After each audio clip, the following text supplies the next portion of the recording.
On a sunlit, balmy afternoon at the National Stadium in Karachi, where the sparse crowd swapped the usual green for shades of Afghanistan blue, South Africa eased to a 107-run victory in their Champions Trophy 2025 opener. The Proteas, winners of the first edition of the ICC Knockout, the spiritual precursor to the Champions Trophy, marched ahead early and stayed there for the full length of this contest. Batting first, they racked up 315, riding on a pristine 103 from Ryan Rickleton and pulsating 52s from Rassie van der Dussen and Aiden Markram, as well as a more measured half-century from Temba Bavuma. In reply, Afghanistan were hauled in well before the line despite a spirited knock from Rahmat Shah. The foundations of the victory were laid by an effortlessly fine maiden ton from Rickleton, another in-form batter showing the value of reading a pitch and accumulating with care in this tournament. Before him, Bavuma made the smart call of batting first, drawing from Pakistan's travails in the opening game at this venue where the Jew never showed up to aid any chasing aspirations. The openers, Rickleton and Tony de Zorzi, got off to a brisk start before the introduction of spin in the sixth over paid instant dividends.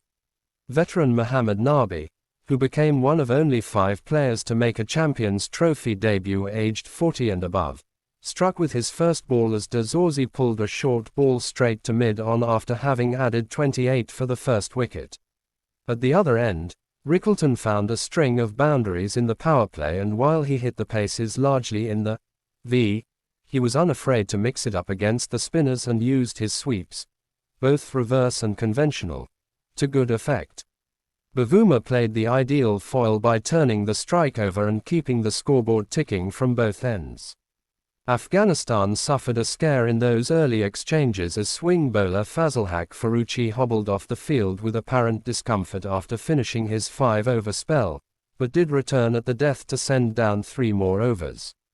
Nabi was particularly excellent for Afghanistan and nearly accounted for Rickleton with an arm ball the left-hander looked to muscle over the top. Fortunately for South Africa, the miscue landed between 2 fielders on the offside. That was about the only blemish as he got to a 48-ball half-century.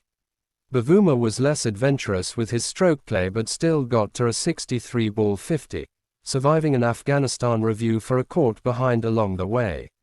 Afghanistan burnt another review against the South African captain but eventually saw the end of the 129-run second wicket stand when Nabi had Bavuma, 58 off 76, mishit a short ball to deep mid-wicket off the very next delivery.